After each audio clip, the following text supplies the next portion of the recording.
Welcome back to my channel. I am advocate Manjeet. आज के video में हम कंपनी और पार्टनरशिप के बारे में बात करेंगे एंड दोनों में डिफरेंस यानी कि अंतर क्या है। पहले हम बात करते हैं कंपनी की। The first important thing is India में companies are governed by the companies act. और नेक्स्ट इम्पोर्टेंट थिंग है कि एक कंपनी की सेपरेट लीगल एंटिटी होती है, यानी कि एक कंपनी की identity is different from the members making the company. और कंपनी के जो मेंबर्स होते हैं, जो कंपनी फॉर्म करते हैं, उनकी लाइबिलिटी लिमिटेड होती है। यानी कि अगर एक कंपनी लॉसेस में जाती है या वाइंड अप होती है या डेट में होती है, तो जो मेंबर्स वो कंपनी फॉर्म कर रहे हैं उनकी लाइबिलिटी लिमिटेड होती है, एक दायरे तक ही होती है।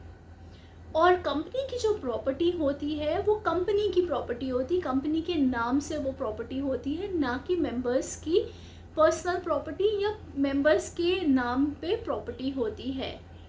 उसके अलावा जो कंपनी होती है वो अपने नाम से किसी को सू कर सकती है एंड कोई भी कंपनी को उसके नाम से सू कर सकता है। कंपनी के जो शेयर्स होते हैं, जो मेंबर्स के पास में शेयर होते हैं, वो इजीली ट्रांसफ़र किए जा सकते हैं। कंपनी एक वन पर्सन कंपनी होती है, एज द नेम सजेस्ट उसमें एक ही मेंबर होता है।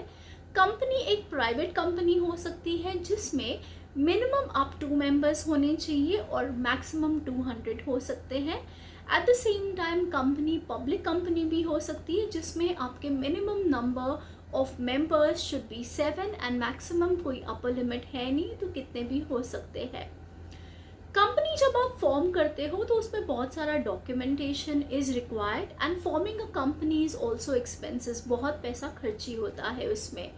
डॉक्यूमेंट्स की बात करें तो 2 important documents while you form a company is first is memorandum of association और आर्टिकल ऑफ एसोसिएशन।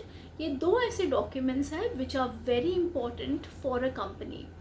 उसके अलावा after the formation of the company, एक कंपनी को चलाने के लिए बहुत सारी लीगल फॉर्मेलिटीज़ आपको फॉलो करने पड़ते हैं फ्रॉम टाइम टू टाइम।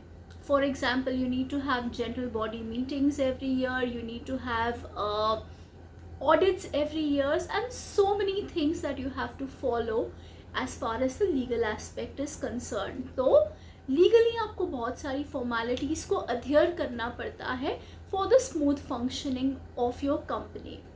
उसके अलावा अगर कंपनी लॉसेस में जाती है या वाइंड अप होती है या क्लोज डाउन होती है, तो वो प्रोसीजर भी एक्सपेंसिव होता है and it is very long procedure eight the same time.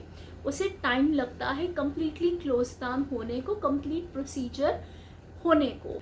Company has perpetual succession, यानी कि अगर कोई भी मेंबर की डेथ होती है या कोई भी member of the company becomes insolvent, bankrupt हो जाता है, तो उसका असर कंपनी पे नहीं होता है, कंपनी बंद नहीं होती है, कंपनी चलती जाती है। Because as I mention, company की जो आइडेंटिटी है वो सेपरेट है, वो अपने मेंबर्स से अलग है। और कंपनी जब भी आप फॉर्म करते हो तो कंपनी को रजिस्टर करना कंपलसरी है, आप स्किप नहीं कर सकते। It is a mandatory condition कि आप अपनी कंपनी को रजिस्टर करें। कंपनी में जो ओनर्स होते हैं यानी कि शेयर होल्डर्स होते हैं, और जो मैनेजमेंट जो कि डायरेक्टर्स ऑफ द कंपनी होते हैं, उनमें क्लियर डिमार्केशन, क्लियर डिफरेंस होता है। Eight the same time company public से पैसा रेज कर सकती है बाय इशूइंग अ प्रोस्पेक्टस। तो ये तो इन शॉर्ट कंपनी के बारे में हुआ। अब हम बात करते हैं पार्टनरशिप फर्म की। सो पार्टनरशिप फर्म इंडिया में is govern by the Indian partnership act. और जैसे कि नाम सजेस्ट करता है, partnership firm is an aggregation of all the members, all the partners forming it, यानी कि it is the total of जो भी मेंबर्स उसे बना रहे हैं उनको मिल के एक पार्टनरशिप फर्म बनती है। आपको एक पार्टनरशिप डीड फॉर्म करनी पड़ती है व्हेन यू स्टार्ट और when you form the partnership firm. And जो भी मेंबर्स या पार्टनर्स होते हैं पार्टनरशिप फर्म के, अनलाइक कंपनी, उनकी लाइबिलिटी लिमिटेड नहीं होती है। So in case if there is any debt या आपकी पार्टनरशिप फर्म लॉस में जा रही है, तो जो भी मेंबर्स या पार्टनर्स हैं पार्टनरशिप फर्म के, वो सारे के सारे पर्सनली लायबल होते हैं अनलिमिटेड लाइबिलिटी होती है, कोई एक दायरे तक सीमित नहीं होती है। एंड जो भी प्रॉपर्टी होती है वो पार्टनरशिप फर्म की नहीं होती है, वो मेंबर्स यानी कि पार्टनर्स की प्रॉपर्टी होती है। अगेन अनलाइक द कंपनी, एक पार्टनरशिप फर्म अपने नाम से सू नहीं कर सकती है किसी को, या कोई भी पार्टनरशिप फर्म को उसके नाम से सू नहीं करता है। It is rather done in the name of the members, यानी कि पार्टनर्स के नाम से होती है। एंड अगर आपको कोई शेयर्स ट्रांसफ़र करने हैं एक मेंबर से दूसरे मेंबर को, तो पार्टनरशिप फर्म में वो फ्रीली या इजीली ट्रांसफ़र नहीं किए जा सकते हैं, अनलेस जो भी सारे पार्टनर्स हैं वो सारे के सारे कंफर्म करें या कंसेंट दे कि वो ट्रांसफ़र कर सकते हैं, तभी ही पॉसिबल है। Otherwise the shares can not be transferred in a partnership firm. एक पार्टनरशिप फर्म में मिनिमम 2 मेंबर्स होते हैं एंड मैक्सिमम कितने होंगे ये खुद पार्टनर्स डिसाइड करते हैं जब वो पार्टनरशिप फॉर्म करते हैं, पार्टनरशिप डीड साइन करते हैं। उसके अलावा एक पार्टनरशिप फर्म को आप रजिस्ट्रेशन करना ज़रूरी नहीं है, एक्सेप्ट स्टेट ऑफ महाराष्ट्र, जहाँ पे इट इज़ मैंडेटरी कि अगर आपकी एक पार्टनरशिप फर्म आपने फॉर्म की है तो उसे आपको कंपल्सरली रजिस्टर करना है in the state of Maharashtra. Again unlike the company, partnership form करना या पार्टनरशिप फर्म को इस्टेब्लिश करना इतना ज़्यादा एक्सपेंसिव नहीं होता है, ना ही उसमें ज़्यादा डॉक्यूमेंटेशन लगते हैं। एट द सेम टाइम जब भी आप चला रहे हो पार्टनरशिप फर्म, तो बहुत सारी लीगल फॉर्मेलिटीज़ को आपको अध्ययन नहीं करना होता है। It is very simple comparatively to run a partnership firm. और ऑल्सो जब आप वाइंड अप करते हो या आप क्लोज डाउन करते हो पार्टनरशिप फर्म को, again that procedure is not lengthy, it is simple.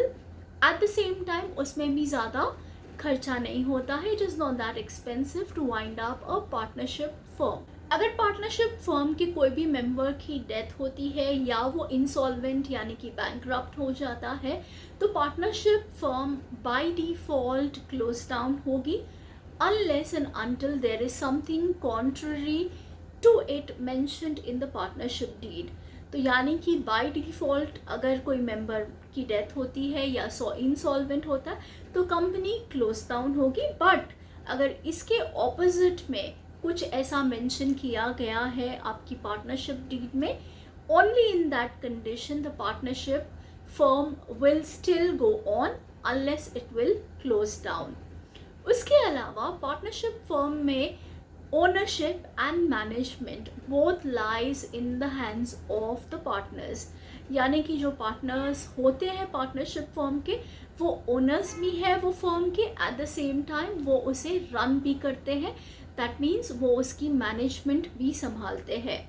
And lastly अगर हम बात करें पार्टनरशिप फर्म की, तो पार्टनरशिप फर्म पब्लिक से पैसा रेस नहीं कर सकती है by issuing a prospectus।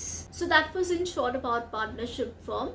Lastly हम बात करते हैं कि कंपनीज के लिए रजिस्ट्रार ऑफ कंपनीज होता है as an authority, and partnership firms के लिए रजिस्ट्रार ऑफ फर्म्स होता है, जो दोनों लुक करते हैं कि पार्टनरशिप फॉर्म रजिस्टर्ड है कि नहीं है, कंपनीज रजिस्ट्रेशन, या आपको जानकारी चाहिए कोई भी कंपनी या पार्टनरशिप फर्म के बारे में, तो अगर एक कंपनी है तो आप रजिस्ट्रार ऑफ कंपनीज के पास जाएंगे, एंड अगर एक पार्टनरशिप फर्म है तो आप रजिस्ट्रार ऑफ फर्म्स के पास जाएंगे।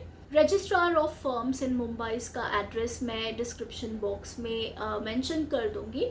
तो फॉर एग्जांपल इन केस अगर आपको कोई भी रजिस्टर्ड फर्म के बारे में जानना है तो आप उन्हें विज़िट कर सकते हो। उनके नोटिस बोर्ड पे सब एप्लीकेशंस के फॉर्मेट्स पेस्ट किए रहते हैं, तो आप उनको रेफ़र करके आपकी एप्लीकेशन लिख सकते हो।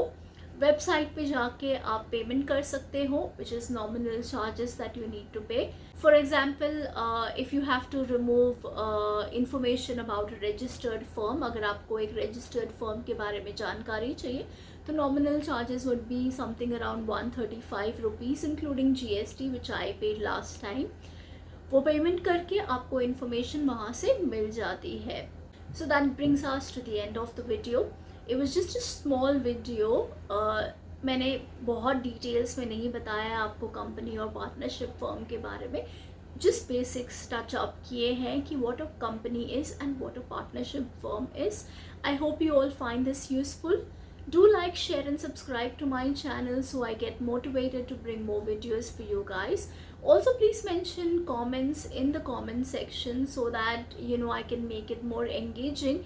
At the same time, take your suggestions and feedbacks and implement that in my next videos. I will see you all in my next video. Till then, keep learning.